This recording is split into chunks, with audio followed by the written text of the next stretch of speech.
China, 1937. Tensions have been rising on the border with Manchukuo, a puppet state run by an increasingly militaristic Japan.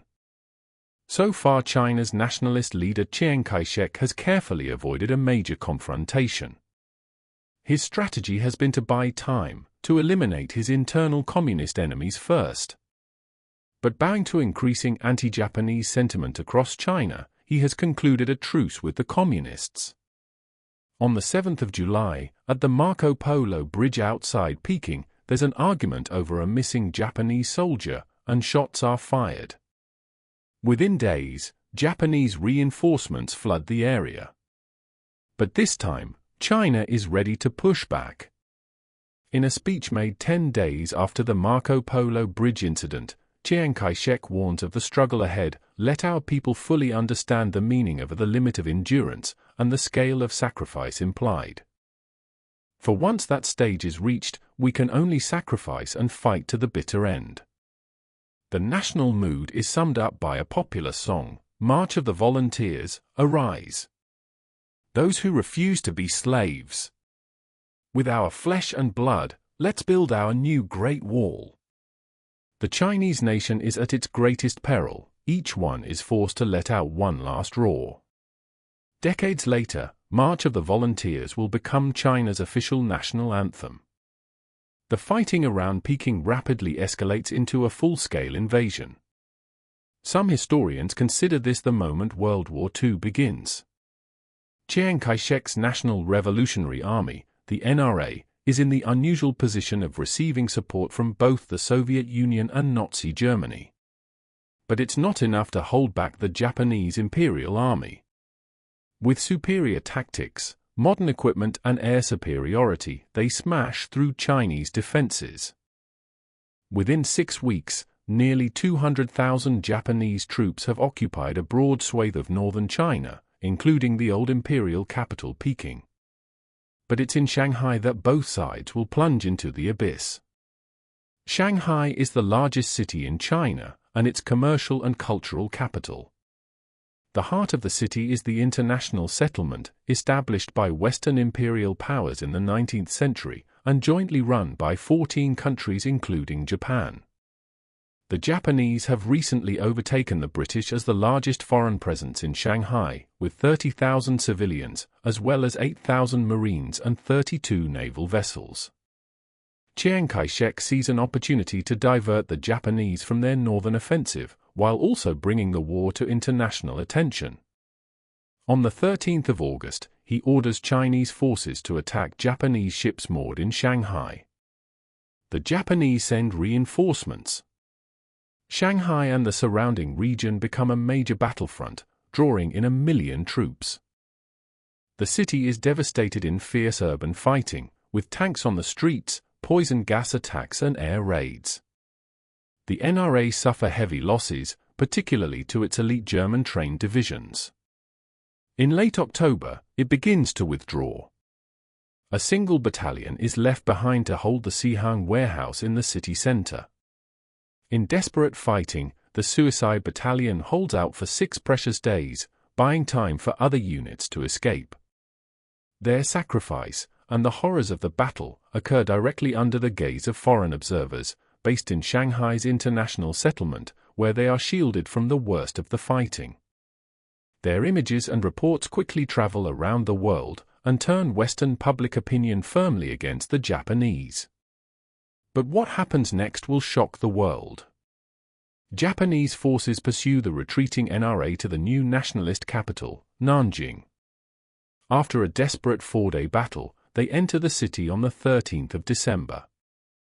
The few Westerners inside the city form an international safety zone to shelter themselves and some of the local population. But most Chinese civilians are left to the mercy of the Japanese. For 6 weeks, Japanese soldiers go on the rampage, looting, torturing, raping, and murdering. The numbers are disputed, but between 50,000 and 300,000 civilians are killed.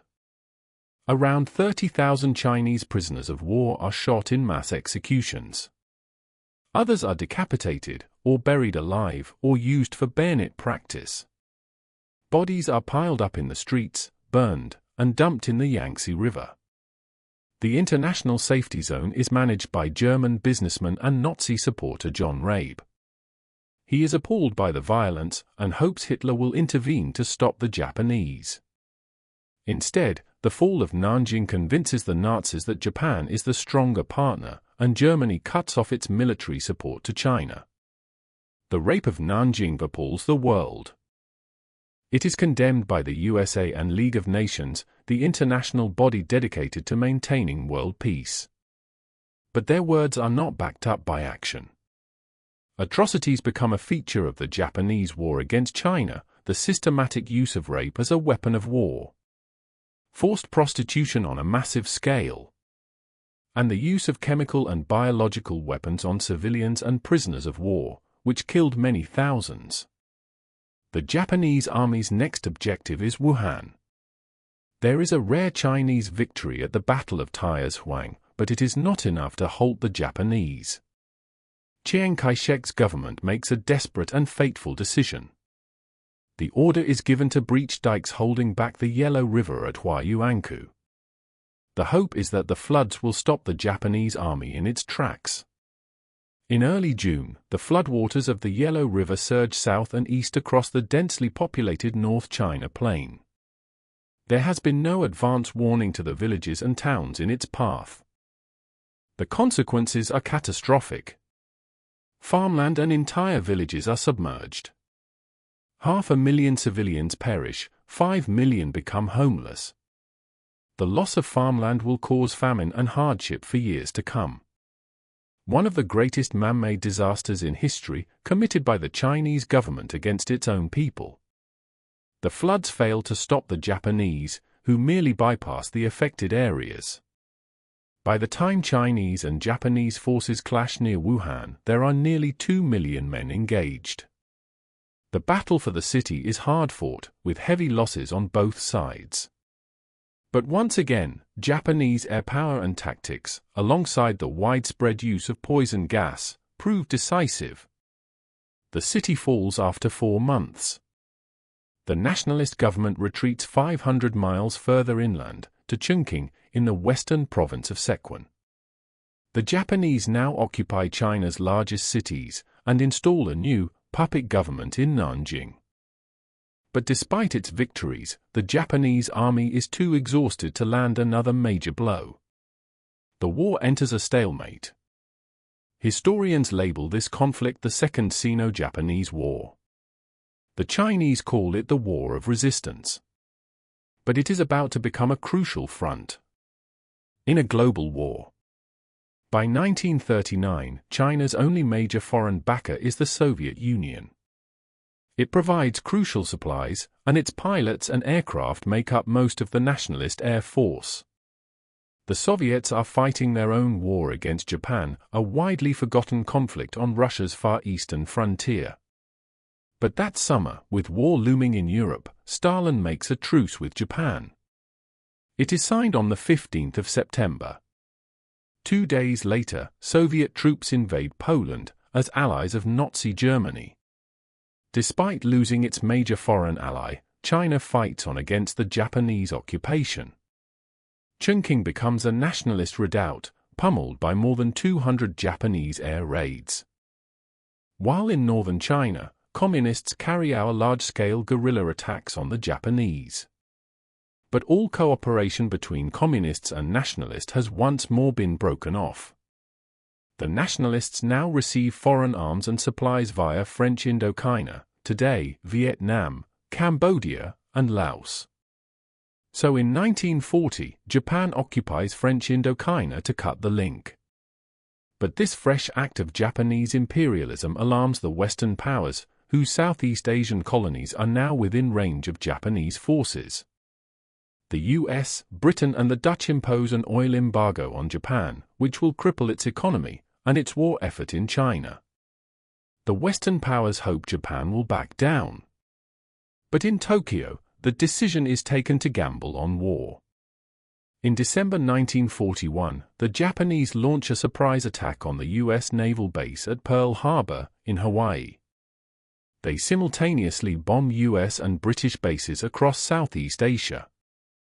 In a series of rapid, bold advances, the Japanese capture British colonies including Hong Kong and Singapore, the Philippines, and the oil-rich Dutch East Indies. But Japan's attack on Pearl Harbor has woken a sleeping giant. Within a year, US factories are turning out more vehicles, ships, and aircraft than all the other combatant powers put together. China will be one beneficiary, receiving more than $1.5 billion worth of armaments as part of the US Lend-Lease program. When the Japanese take Burma, supplies have to be brought in by air from India, a perilous route over the Himalayas, known to US pilots as the Hump. Chiang Kai-shek also receives a new chief military advisor, the famously acerbic US General Joseph Vinegar Josh Stilwell. Stilwell regards Chiang as a stubborn, ignorant, prejudiced and conceited despot. The loathing is mutual. Chiang, like many, finds Stilwell's arrogant and overbearing manner hard to stomach. Further aid comes in the form of Major General Claire Chennault's famous Flying Tigers. This elite squadron of American volunteers has remarkable success against the Japanese Air Force. As the war goes on, more US air units arrive in China, leading to the construction of several US air bases. China is now one of the four major Allied powers, alongside the US, Britain and Soviet Union. In November 1943, Chiang travels to Cairo, Egypt, to attend a conference with British Prime Minister Winston Churchill and US President Franklin Roosevelt. Chinese resistance ties down nearly 1 million Japanese soldiers, and they assure Chiang of increased support, though in reality, neither see China as a priority. Yet help is desperately needed. What remains of the Chinese economy is collapsing, with rampant inflation, corruption, and a devastated industrial sector. The nationalist government is struggling to pay its soldiers, who desert in growing numbers. Just as Japan is preparing to launch its largest operation of the war. April 1944. Japan is on the back foot against the Allies in the Pacific. It hopes to salvage the situation with a massive offensive in China, to link up northern China with Indochina, and destroy US airfields in the south that are used to bomb Japan. The code name is Operation Ichigo. Weakened Chinese forces break under the onslaught. Several US airbases are taken, and the connection between north and south is established by October. Once more, the Chinese military suffers enormous losses. Defeat is another blow to Chiang's reputation. But when Stilwell demands that he be put in direct command of all Chinese forces, Chiang gets him replaced. Yet US faith in Chiang is fraying. Some contrast nationalist corruption and incompetence with the success of the Chinese communists, who continue to wage their guerrilla warfare campaign against the Japanese in the north. But the success of Operation Ichigo comes too late to save Japan. In the spring of 1945, the last major Japanese offensive in China is defeated, and Chinese troops counterattack. US strategic bombing of Japan's home islands culminates in August 1945, with the dropping of atomic bombs on Hiroshima and Nagasaki. Simultaneously, the Soviet Union invades Manchuria. Within a week, Emperor Hirohito announces Japan's unconditional surrender to the Allies. The Second World War is over. The death toll is staggering. Between 15 and 20 million Chinese lives are lost. Only the Soviet Union suffers more. Then there is the multitude of wounded, the refugees, and the destitute. The country will have to undergo complete reconstruction. But who will lead it is still to be settled. Japan's defeat leaves a vacuum in China, which both Kuomintang nationalists and communists rush to fill. And as the Cold War reaches Asia, both sides have their backers. From the Soviet Union, the Communists receive Manchuria and captured Japanese weaponry, while the US and Britain fly nationalist forces into northern and eastern China. In an effort to prevent open conflict, Chiang Kai-shek and Mao Zedong meet for US-sponsored talks in Chongqing. The agreement they reach is short-lived. As Chiang Kai-shek remarks to his aides, the sky cannot have two suns. In 1946, civil war erupts as Chiang launches an assault on the communist-held North, led by his elite US-trained divisions. The nationalists make advances, taking Shenyang and the communists' wartime base in Yangon. But the communists weather the storm, avoiding major battles and sticking to their wartime guerrilla tactics. And in rural areas, their program of land reform attracts many thousands of peasants to their cause. In contrast, the nationalists have been burnishing their reputation for incompetent and corrupt government. Chinese industry and trade have been devastated by war, but economic mismanagement adds to the misery, causing hyperinflation. And despite heavy backing from the US in loans and military supplies, the nationalists are rapidly losing support in both cities and rural areas. In 1947, General Lin Biao reorganizes communist forces into the People's Liberation Army, nearly 1 million strong. Mao decides this is the moment to abandon guerrilla tactics and take on the nationalists in open warfare. In a string of successful counter-offensives, the communists capture territory, weapons and supplies, and conscript deserters and prisoners into their ranks. The tide of war is shifting dramatically. In September 1948, the People's Liberation Army launches 3 major offensives. In the first, Lin Biao sweeps the nationalists out of Manchuria. The nationalists lose more than 400,000 men. Only 150,000 are able to escape south. The following month, 2 simultaneous campaigns lead to the capture of Tianjin and Zhuzhou. It is a disastrous winter for the nationalists, who suffer another 500,000 casualties and lose much of their best military equipment. In just 4 months, the communists have won 3 major victories and driven their enemies from northern China. In the southern cities, there is chaos and lawlessness as nationalist rule breaks down. That spring, the communist advance continues. In April, they take Nanjing, and the following month, China's largest city, Shanghai. On the 1st of October, 1949, Mao Zedong, chairman of the Chinese Communist Party, stands before a packed Tiananmen Square in Peking and proclaims the founding of the People's Republic of China. That winter, the last nationalist-held areas fall to communist forces. It's estimated more than 2 million soldiers were killed or wounded in the 4 years of China's civil war. Perhaps another 5 million civilians perished through fighting, famine, and disease. Chiang Kai-shek, alongside some 2 million nationalist troops and many refugees, retreats to Taiwan, one of the last territories still under nationalist control. Chiang Kai-shek will never return to mainland China, where Mao Zedong and the Communist Party are triumphant. Now the work will begin to build a new China, from the wreckage of invasion and civil war.